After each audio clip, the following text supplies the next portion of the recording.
Welcome back to Go Produce My Crew. My name is Big Lou, and this is the podcast and YouTube channel that explores how music industry professionals turn their passions into profit. We are on a massive mission to bring clarity to the music industry, and our goal is to help 1 million music industry professionals live off of their passion. I'm laying down the foundation that I need in order to thrive in the music industry, and I want to help you do the same.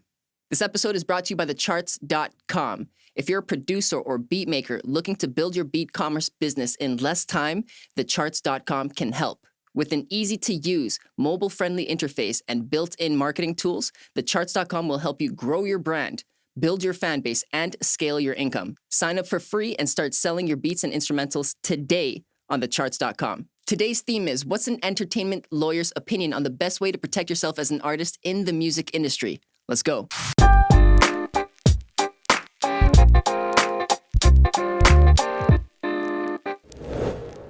An attorney with over a decade of experience working with independent labels who owns and operates a small indie label called E-Music Entertainment for indie artists, Debbie Eagle has managed legendary and upcoming artists. She is knowledgeable of the economics and music of the do-it-yourself process. She has experience in finding music, negotiating the purchase of music, writing producer contracts, registering music with PROs, producing music videos, registering copyrights and trademarks, and soliciting radio play. She has also developed marketing and promotion strategies that include social media, merchandising, and PR. She's been on the road and in the studio and can speak to many challenges. She even wrote an instruction manual called For the Record. You can see it in the background, teaching independents working in the industry the basics from beginning a career to putting music out. Go produce. This is Debbie Eagle. Hey. Hey, what's up? Thank you so much, Debbie, for being here. We're very excited. I want you to know that we do very much appreciate your time. So let's go ahead and make the most of this and go produce. Yes? Yes, Fantastic. let's go. Let's do it. All right. I'm ready for you guys. Okay. I see you got a little friend there. Maybe a little bit more on him a little bit later. But we're going to start off with our first segment. This segment is called The Basics. Okay.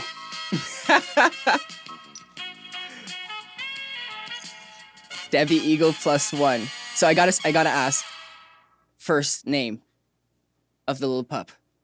Mia. Hello, Mia. Thank you for joining us. Debbie, for you, what is your first musical memory? Oh, my mom singing. Is it a specific song, or was it just the melody of Well, her singing all the time?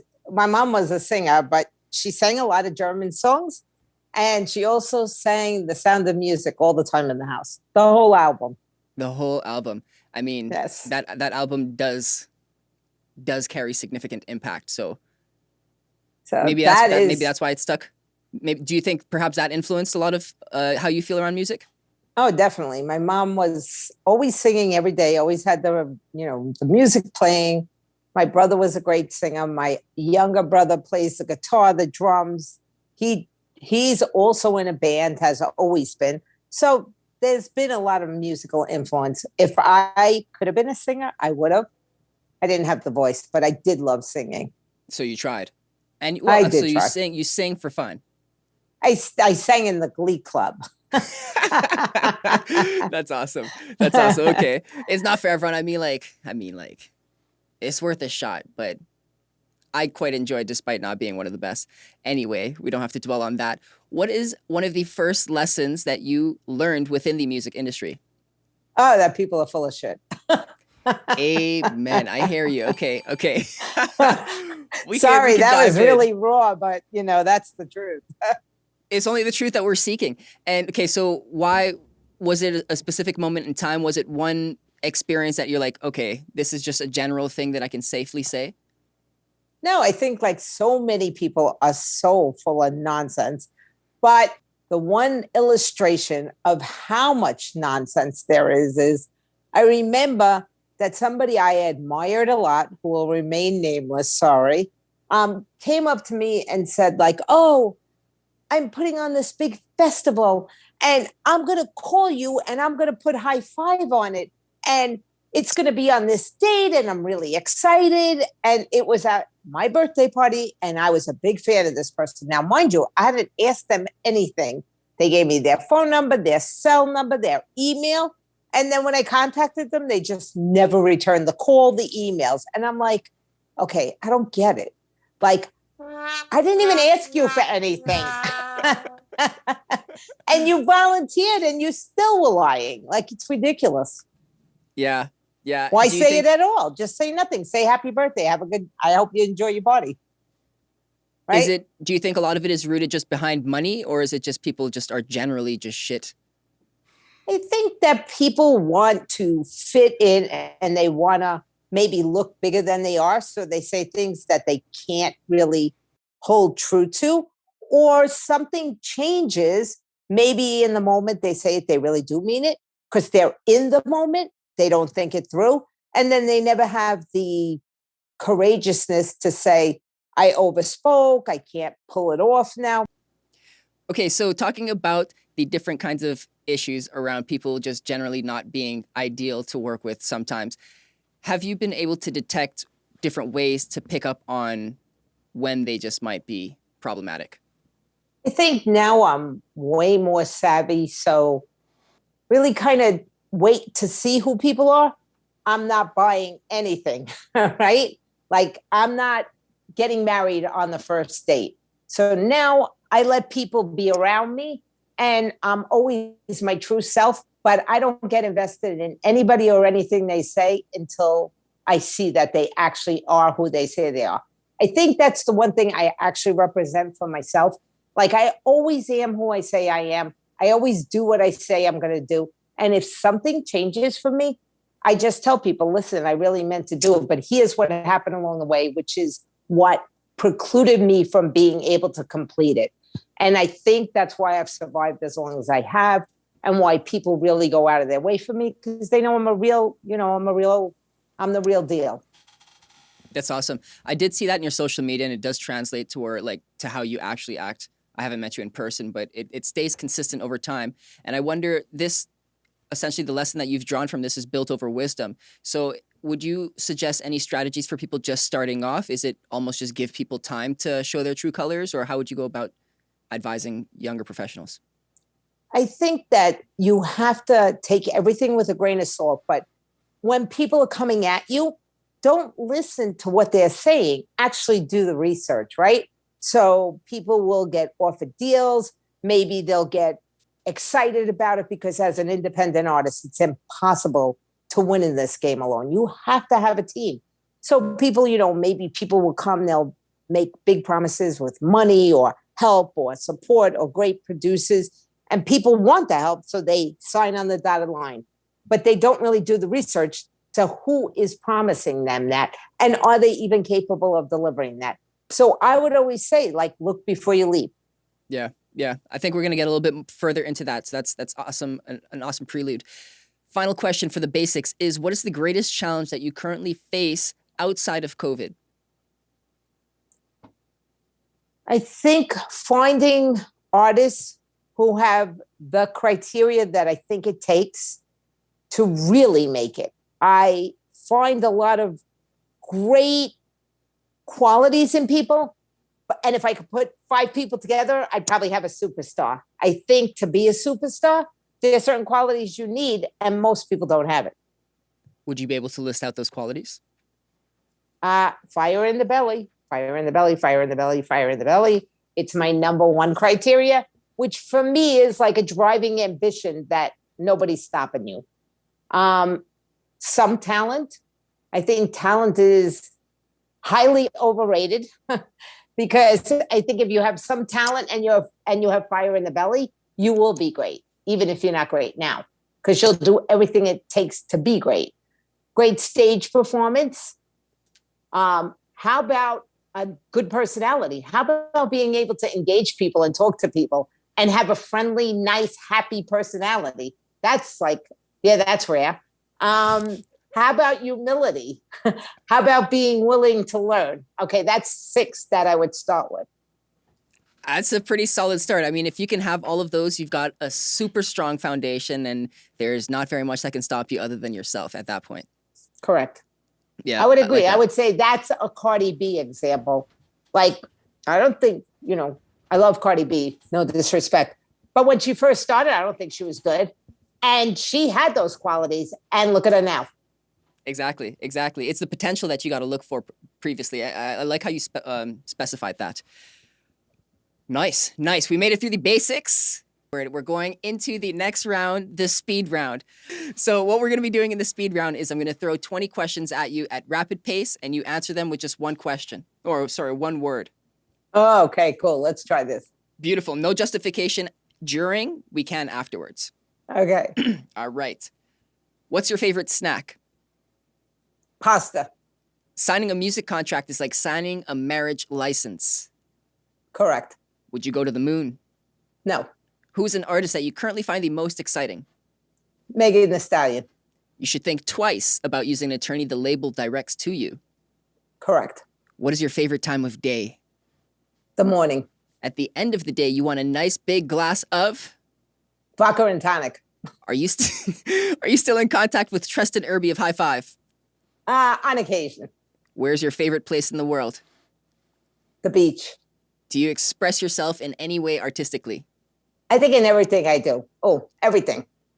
Do you prefer going on tour or being in the studio? Both. Where's your next vacation spot? Florida.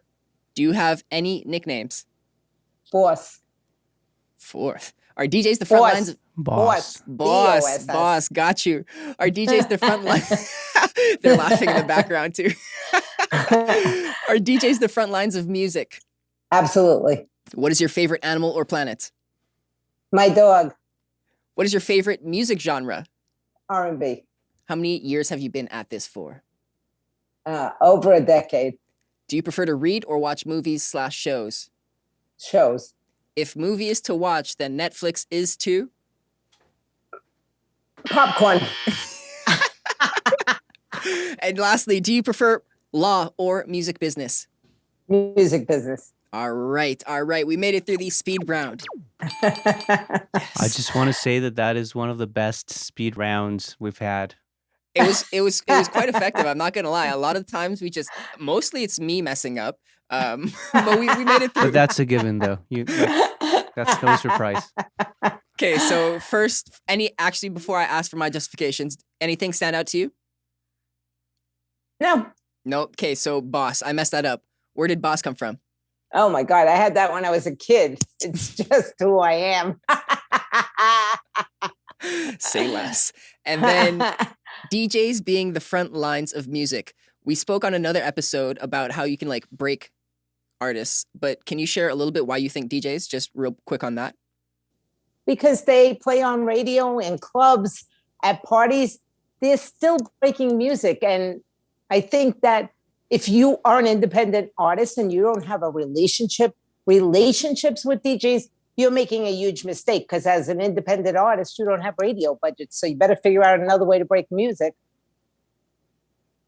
I mean, that makes a good point. And DJs are fun people typically, so it's not like a hard relationship to maintain, so long as you're a fun person and you can contribute it towards them as well, you know?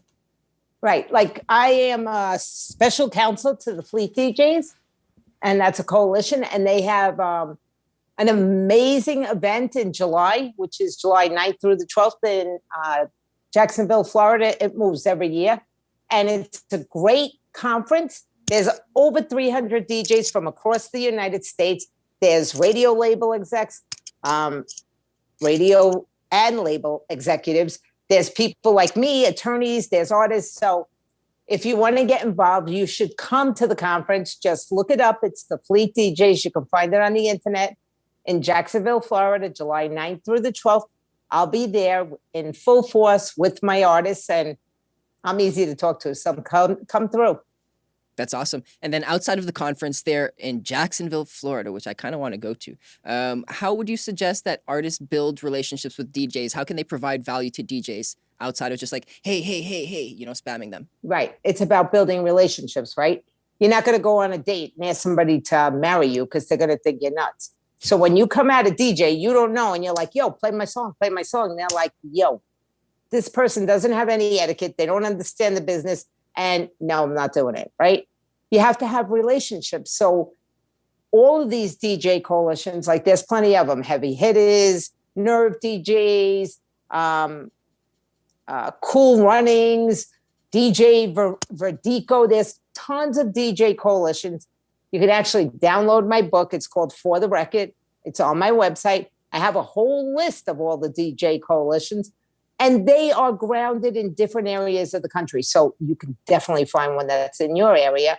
And then they all do local events. Even though the Fleet DJs comes out of North Carolina, they have regional like presidents in New York, New Jersey, all the other states. So you can get involved with them on a regional level, go out and support their shows. They do showcases, they break music, they have listening events. So it's not hard and it's not expensive. It's just being real, you know, show up, be yourself, and build relationships. That's what this whole music business is really all about. Yeah. If that's the goal that you want to achieve, those are the steps that you're going to have to take. Awesome. Makes a lot of sense.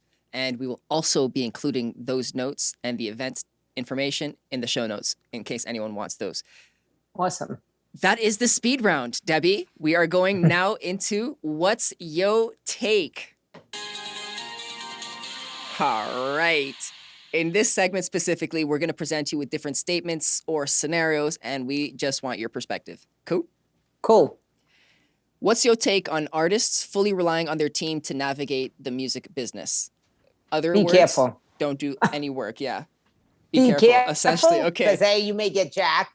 And I would say that the artist is the top of the pyramid.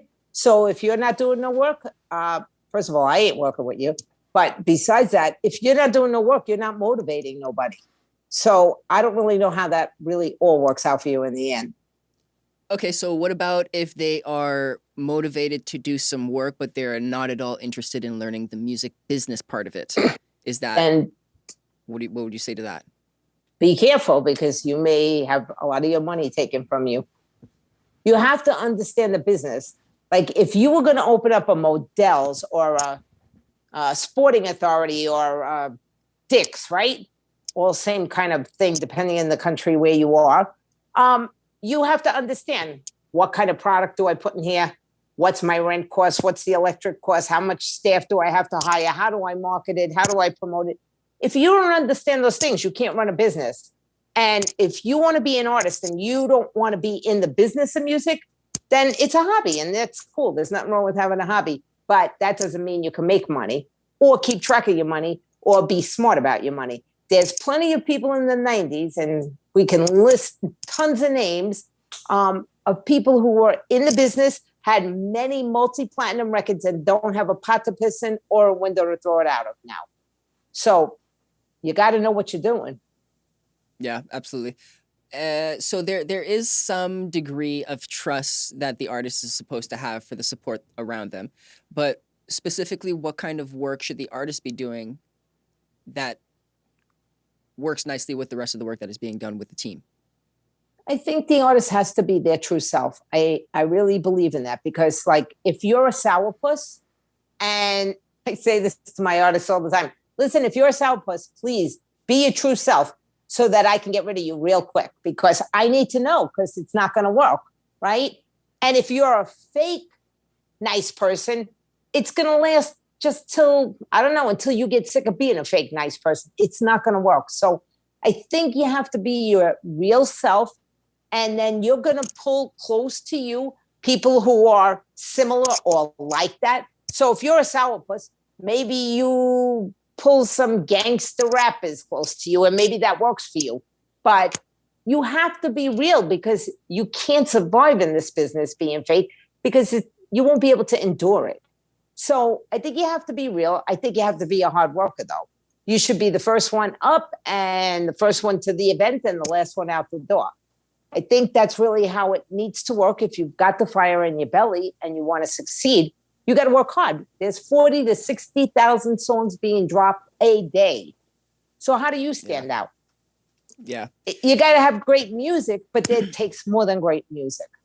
Can you direct us anywhere where you may find resources for artists so that they can get better in terms of like their performance or their knowledge in the business industry, that kind of stuff?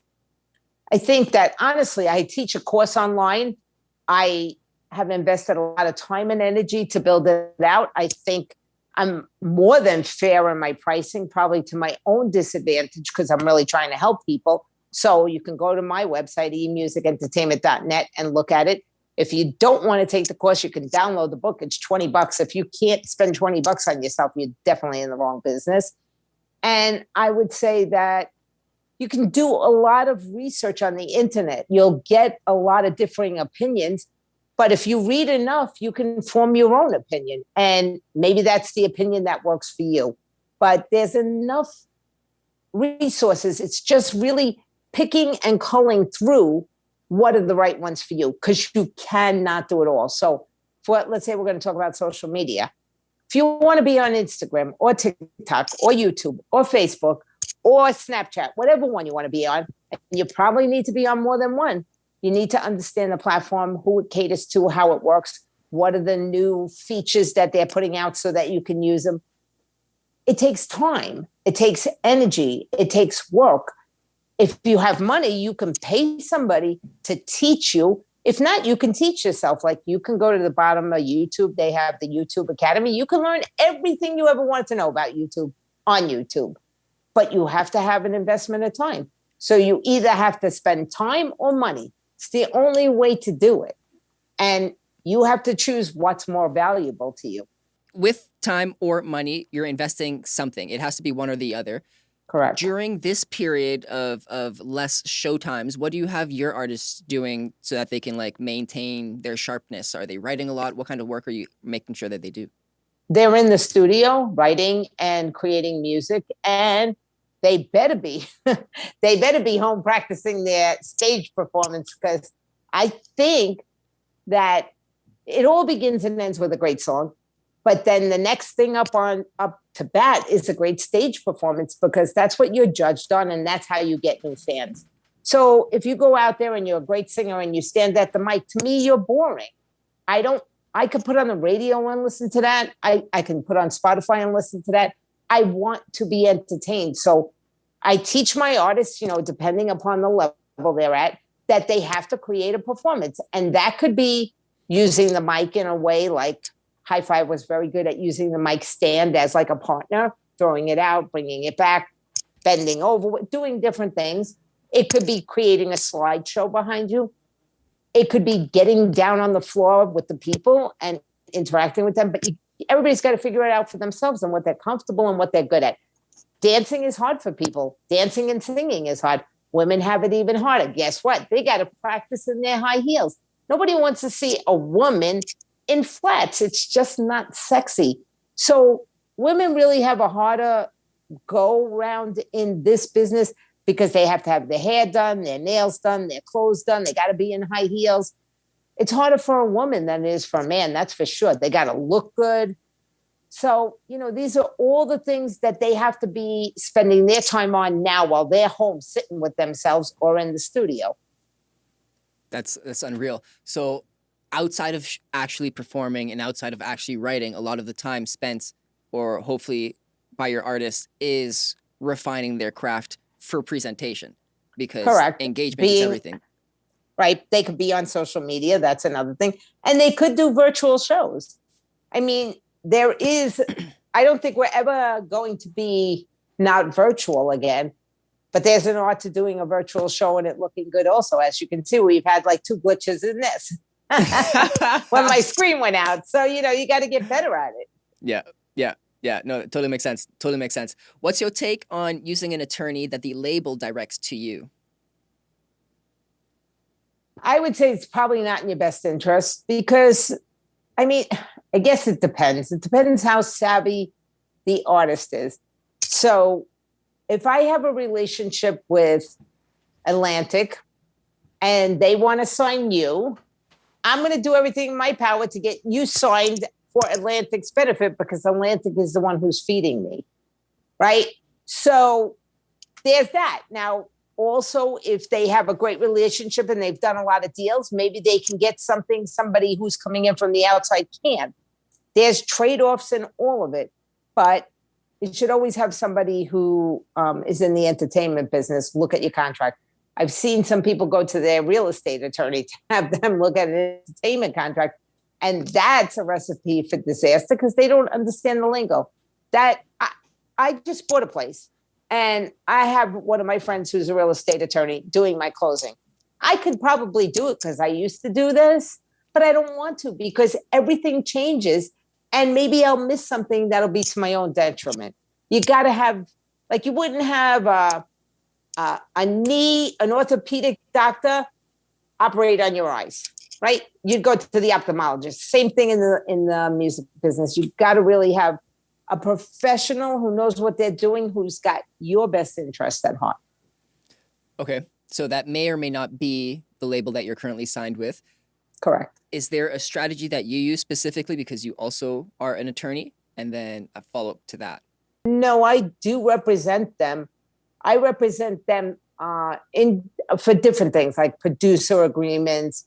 I represent them for, I sign them to me, right? So they're dealing with me in that contract, but they're always free to get their attorney. I don't ever stop them if that's what they want to do. Right. Most of the artists that I'm working with are at such a beginner level. They're just happy that they have an attorney who's doing legal agreements for them for free, because I don't charge them when I do it because I'm trying to protect them because they're with me.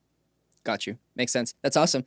And so in a pursuit, not necessarily for your artist, for any artist starting up, what might be some red flags when finding an actual entertainment attorney? Like, don't look for a real estate lawyer. That's right. That's a given. But when you're dealing with an entertainment lawyer, how might they dupe you? I think for the artist to understand, the artist needs to understand what they need from the attorney, right? Because if I come to you, like a lot of attorneys do billable hours. Some attorneys will do like a contract fee. So, okay, you want a contract from me, it's going to cost you $250, $500. And it doesn't matter how many times I rewrite it. This is the fee I'm giving you. If it's billable hours, you need to come on point with the questions you need answered. So you have to have some technical understanding so that you're not just burning through money. So I would say come prepared. With all your questions ahead of time. Makes sense. Okay, cool. And in terms of that, what's your take on record labels being great opportunities to get your music in front of audiences and help you build fans as opposed to not having a record label? I'm a big fan of major record labels. I know that's not a popular opinion out here, Definitely but not.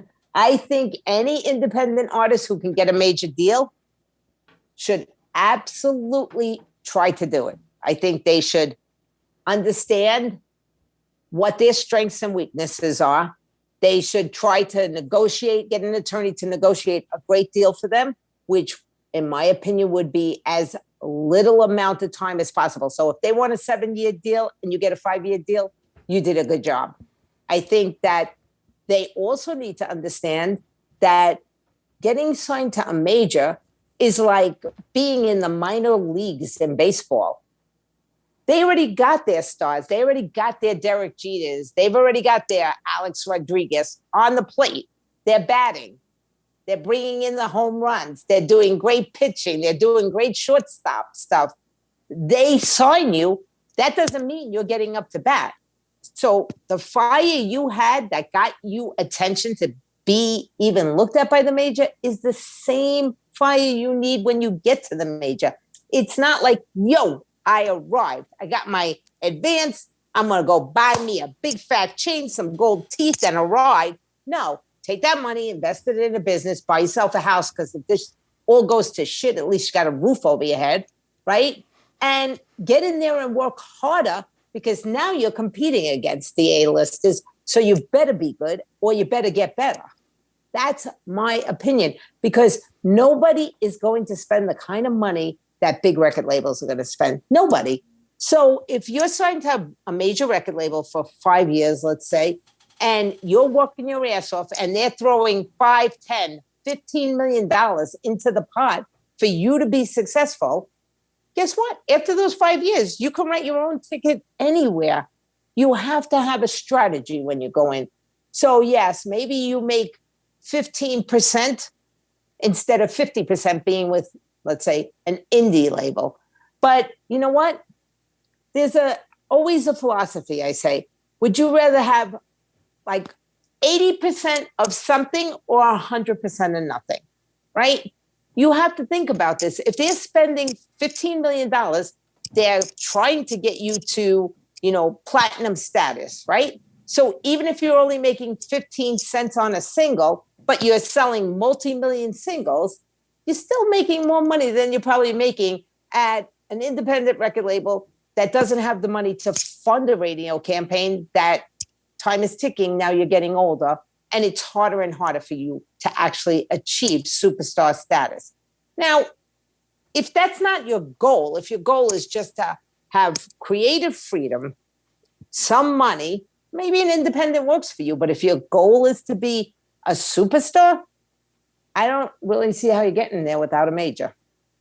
So do you think maybe the bad reputation that majors are getting is because there is a rise of independent artists and that mentality is more popular?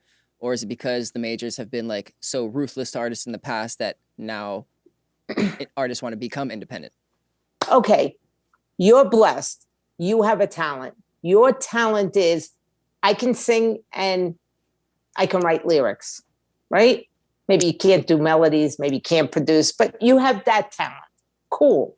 Guess what? I have a talent. I'm smart. I went to law school. I became an attorney. My talent, I can turn into money. Your talent, you can turn into money. That doesn't make you more important than me or me more important than you.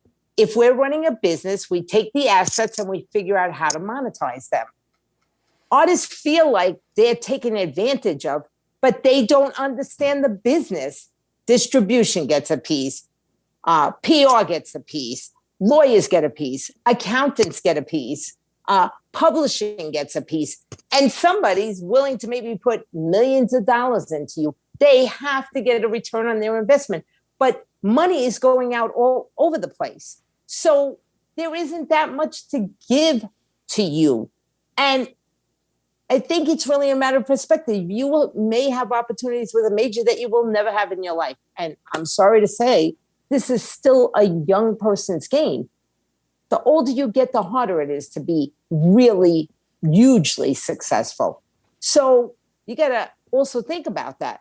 Like, okay, I'm 17 years old and I got a 5-year record deal. I'm going to be 23, but I got, another 10 years ahead of me in the music business. They blow me up. I'm a household name. Now my life is easy. I think it's a matter of how you look at it. In the 90s, when they signed a lot of people like High Five and TLC and New Edition and all these people, they were kids. Their parents maybe didn't understand the music business. Maybe they didn't have great attorneys. So these kids, and I know this for a fact, blew through the money. They'd go on the hotel, they'd stay on the phone, they'd run up $2,000, $3,000, $4,000, $5,000 bills, order room service, all this stuff because they didn't understand it was getting recouped. So they weren't fiscally educated. And then, maybe their percentage was small. But I think what the other take on this is they got to see the whole world, which maybe they never would have got, in a different circumstance. And if them or their parents understood fiscally how the game was won, maybe they would have did something different with the money as it was coming in. So I don't think the labels are the big bad boogeyman. I think if I had $15 million to spend on somebody, that's a lot of risk. This game is very, very risky. And I'm going to hedge my bet to make sure that I come out on top. I don't think there's anything wrong with that. People in corporate America do it all the time. Yeah, I see strengths to both sides. I mean, like superstardom, if that's your goal, you're probably going to want to go there, and you may want to have some credibility or some momentum under your belt so that you can negotiate a better deal. But if that is your goal, for sure, I see where you're coming from. It's quite interesting. However, what if artists? Do you think it's safe that artists view record deals as like a saving grace? I think it's all perspective. Like when I've done some major deals with artists, I always say just what I said to you. Take this advance and go buy a house. Take the money and do something that creates stability in your life. Take the money and go create another company. so that you have multiple streams of income, because you never know when this is going to be taken away. There's not a lot of artists. There's a lot of artists today that can make a success, but it's not sustainable because we're in a very quick turnaround time and music is changing consistently. And honestly, a lot of the people who make it don't have songwriting skills.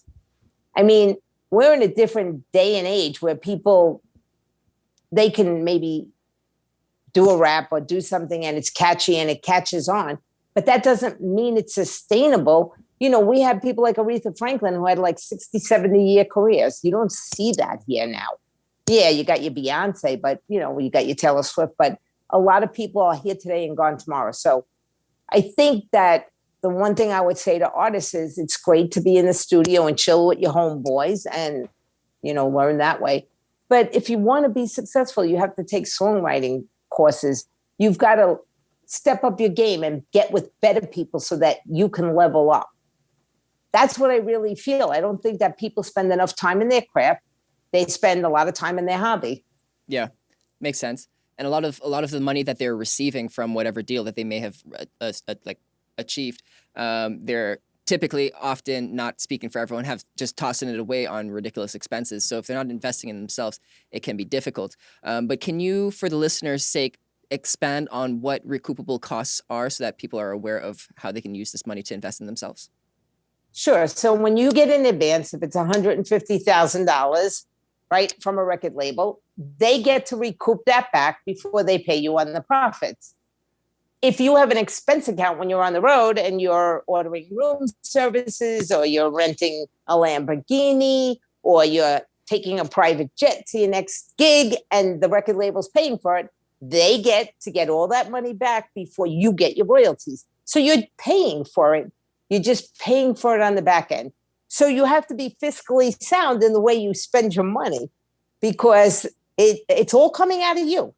It's not coming out of them. They're just the bank lending it to you. It's a bank system and it's a lending system. Very true. Very cool. Beautifully said. We've got our next segment. Our next segment is called Community Queries. Here we go. Here we go. All right. So what we're going to do in Community Queries is we actually have a couple of fans sent in a couple of questions ahead of time. So the first one is from Catherine. She is a founder of CNG Entertainment. You can find her at Instagram, CNG_entertainment. And this is her question. Hey guys, what's up? It's CNG Entertainment here. And I just want to give a big shout out to Go Produce for having me on one of their episodes. What was the worst experience you ever had working with independent labels? Peace out. Wow. Wow. I think I've had quite a few. I'll just give you one. You build a relationship with somebody, you think that you have this common bond, you are working towards a goal that you have both agreed upon. And me as the attorney, I do all the upfront work and then they ghost you. But now they've got all the product that they needed and they're gone. So I don't do that anymore. Lesson learned. Lesson learned. Yes. You can do that once and you don't do that again. Right. Awesome. That was Catherine. Thank you so much, Catherine. Here we've got Manuela. She is a cultural creative in London, Ontario. This is her question. Hi, quick question. I was wondering what can young artists and artists who are just starting do when a big label steals material from them? What are the steps that they can take when they don't have necessarily the financial power to sue the big label? And what do you recommend for them to do? Well, if you were in the United States, I would say the first thing you have to do is copyright your song. If your song is copyrighted, you would go to an entertainment attorney who takes copyright infringement cases, and you would tell them, here's the song, here's my song, it's copyrighted, here's the song that they copied. And if it's a really big star, like a Drake, right? Drake's from Canada, and he infringed on your song, you don't really have to worry about if you have a lot of money, because if that song is getting 1 million streams and you legitimately, it was stolen from you, they're going to do a deal where they get 1/3 of the settlement. So you don't have to worry. But you definitely have to have in the United States, you have to have your song copyrighted before you can bring a case of infringement. So you're going to want to copyright before you release.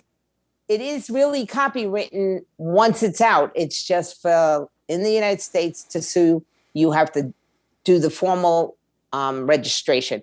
Now, my understanding in Europe is you don't have to do that. So I think it depends, because I know she said she was from Canada, so I'm being very specific about the United States. Makes sense. Thank you. Thank you. Shout out to Manuela once again. Lastly, we've got Cash Flow. He is an artist, producer, and writer in Toronto, and he's got one final question for you. Hello, my name is Kaj. I'm an artist, producer, and writer here in the Toronto pop scene.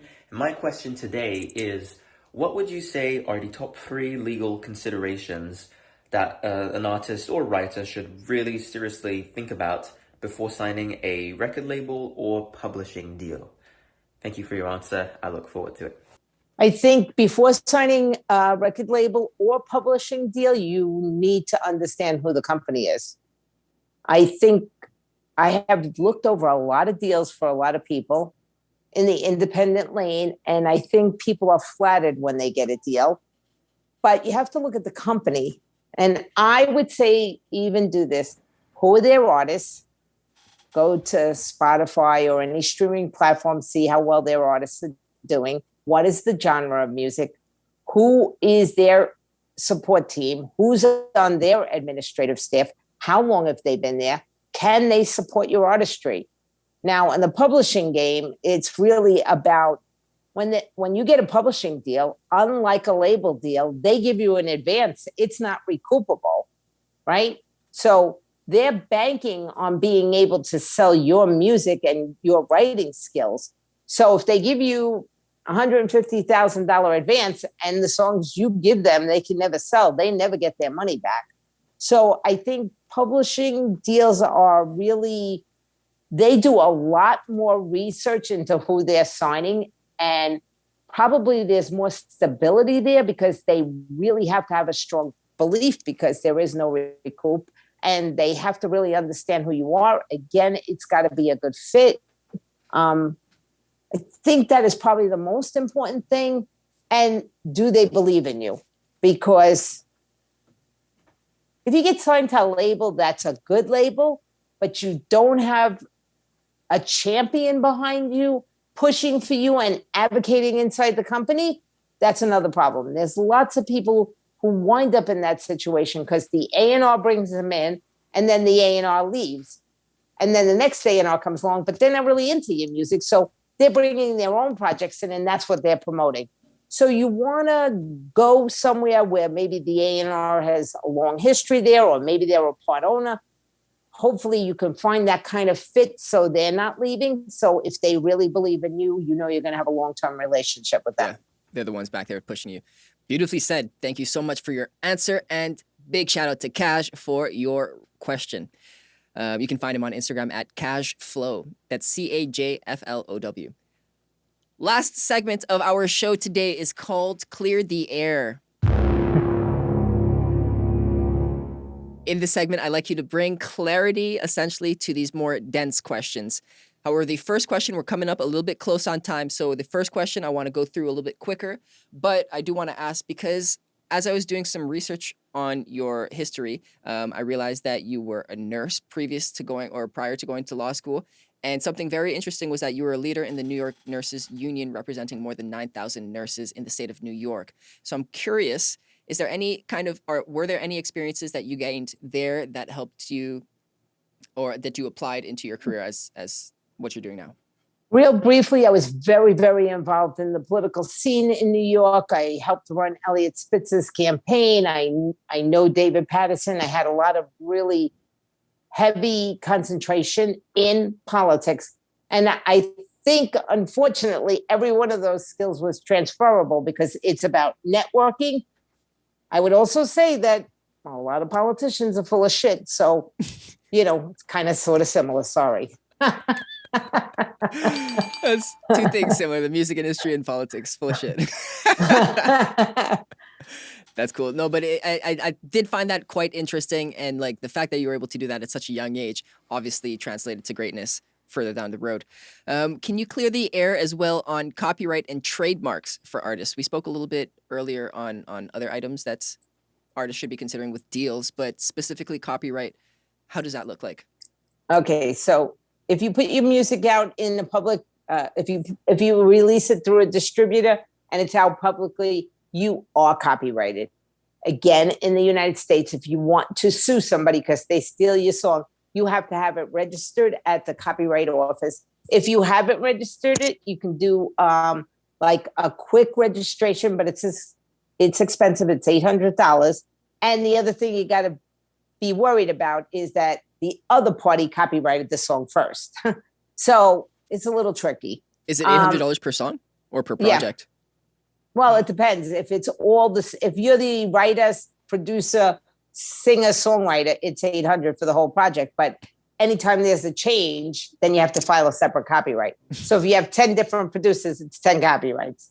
Of course. Also, I think trademark, people want to trademark things, but they don't understand trademark.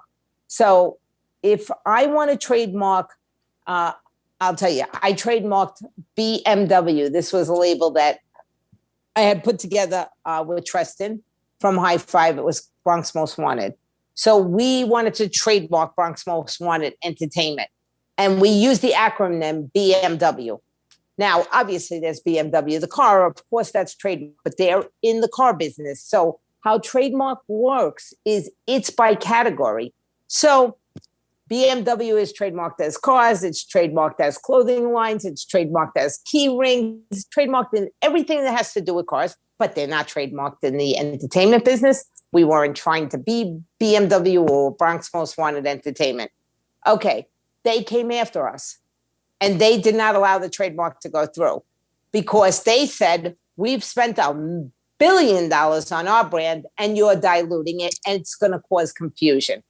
We changed it to BX for Bronx Most Wanted. So it was BXMW and they allowed it to go through. So you think it's very clear cut, but it's not. Even if the trademark's available, somebody else may come along and say you're diluting their brand. And if they got a strong enough brand like Apple or Pepsi or Coke, you're not going to win. It's not gonna win, Also, it's trademark happens in categories. So if you want to be a record label and you want to trademark e-music entertainment, what am I trademarking it as? Am I trademarking it for producing music? Am I trademarking it for creating music videos? Am I trademarking it from my shirts? What am I trademarking it? Because every one of those trademarks is a separate fee. Last but not least, when you trademark in the United States, you can bet your life you're spending a year to 3 years to get the trademark. It has to be renewed. It has to be upkept. And just because you get it doesn't mean you have it for life. So there's a lot that goes into it that people don't understand. And I would say to any artist, the most important thing you can do to start your career, forget about the trademark, buy your domain name. That's where you should start. So at least you own that. And then maybe down the line, you can look at trademark if you really need to. But it's not a simple process. It definitely does not sound like a simple process. And I'm kind of a little bit struggling to see where the benefits would come in from that. You say don't do it at the beginning, get your domain name. But what point in your career as an artist do you think it'd be wise to get that trademark?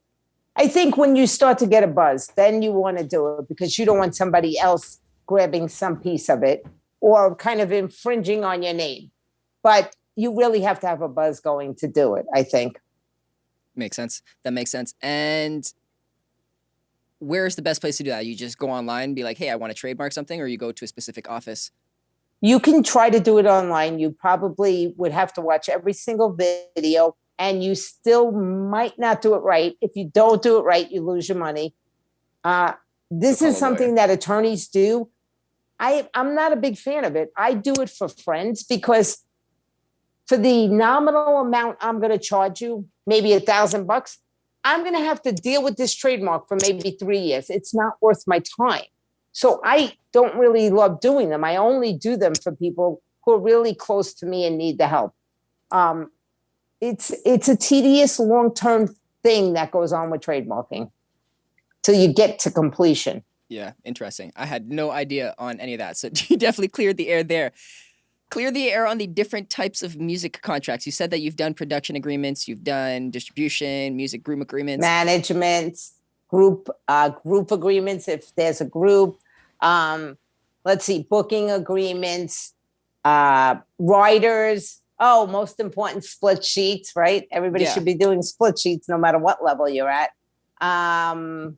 What else? Do you find like a commonality across all of these kinds of contracts, or how are they similar and different essentially? They all have legal language that nobody understands. But they do really all outline different roles and responsibilities that protect whoever you're writing it for. If I'm writing, let's say if I'm a producer, if I'm writing a contract for a producer, I'm writing it to protect the producer. If you're buying the song and I'm writing it for you, I'm writing that contract to protect you.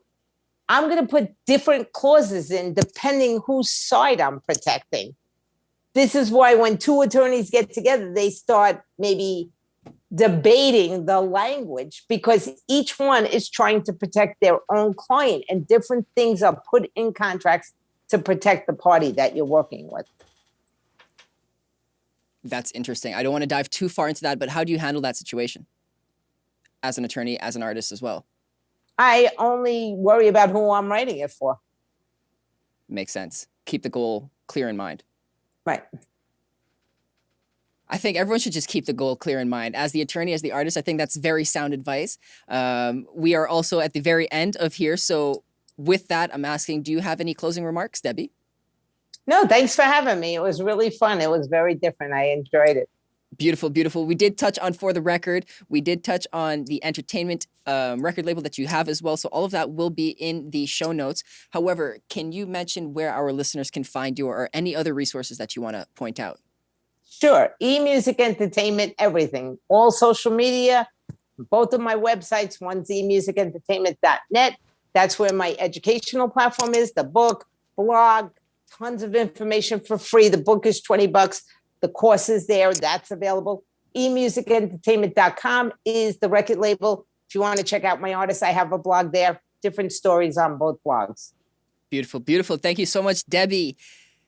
That's everything. We out. Oh, one more thing. I have a playlist on out. Spotify. eMusic Entertainment playlist on Spotify. Follow me there. Got it. We will add that all. Thank you so much. We out for real. This episode is brought to you by thecharts.com. If you're a producer or beat maker looking to build your beat commerce business in less time, thecharts.com can help. Remember that you can sign up for free and start selling your beats and instrumentals today at thecharts.com. Big shout out to all parties involved. You can find more value at our website at goproduce.ca. Connect with me on Instagram at go.produce. If you're on YouTube, hit subscribe. If you're on Apple or Spotify, make sure to hit download. This will really help us grow our community. I'm Big Lou, and this is Go Produce.